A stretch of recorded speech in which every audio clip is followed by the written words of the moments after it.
Links in the description. Going to go through most of the article. There will be some details which I won't read through. You can go through that in your own good time should you choose. If you like this video, if you like this type of article, then do like, comment, subscribe, and ideally share the video.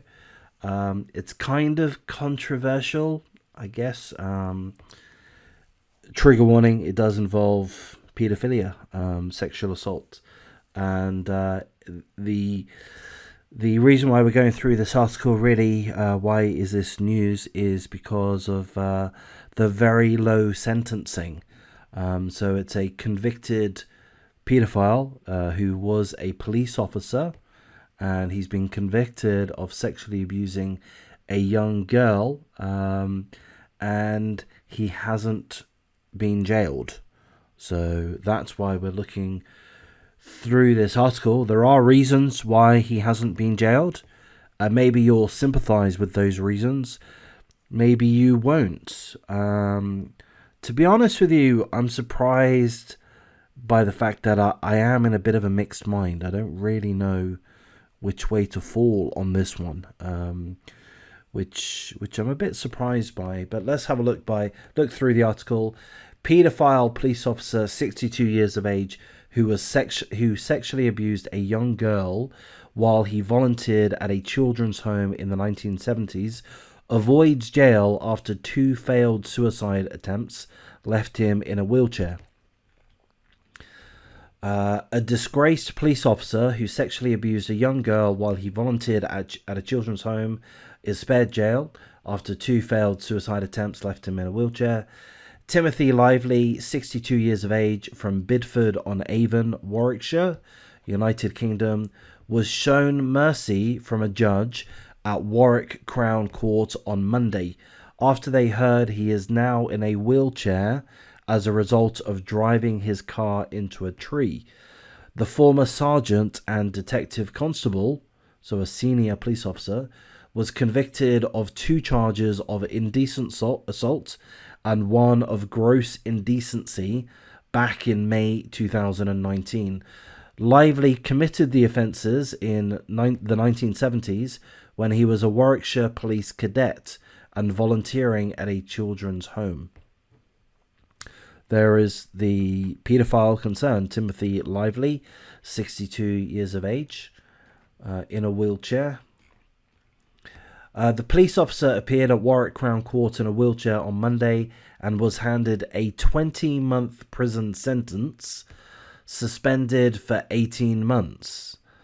Sentencing him, Judge Anthony Potter said he was sparing him from prison following his 2 failed suicide bids.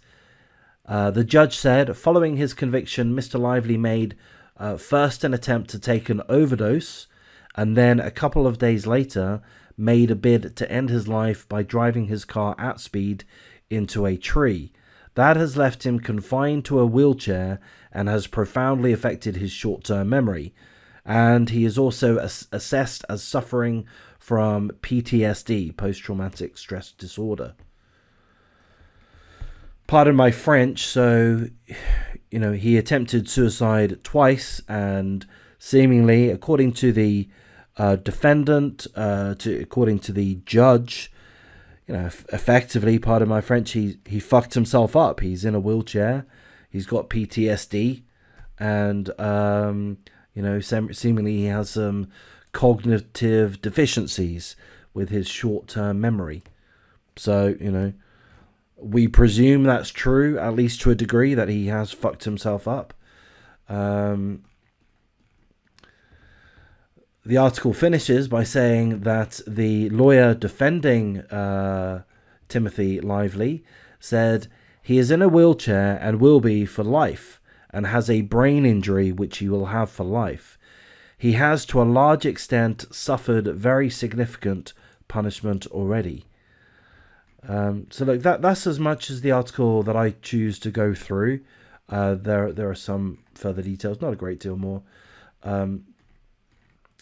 I don't really know what your take on this will be. I'm a little bit confused by it. ultimately, I'm kind of disgusted. Well, not kind of. I am disgusted by him being given a 20-month sentence. That in itself, a 20-month prison sentence, is too little for a conviction of having sexually abused a young girl. That's too little. 20 months. That's why so little. That's no good.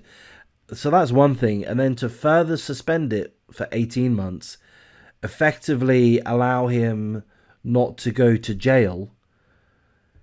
If it weren't for his disabilities, I would be absolutely disgusted. I don't really care that his disabilities were self-inflicted. I don't really see that as being relevant. I don't think.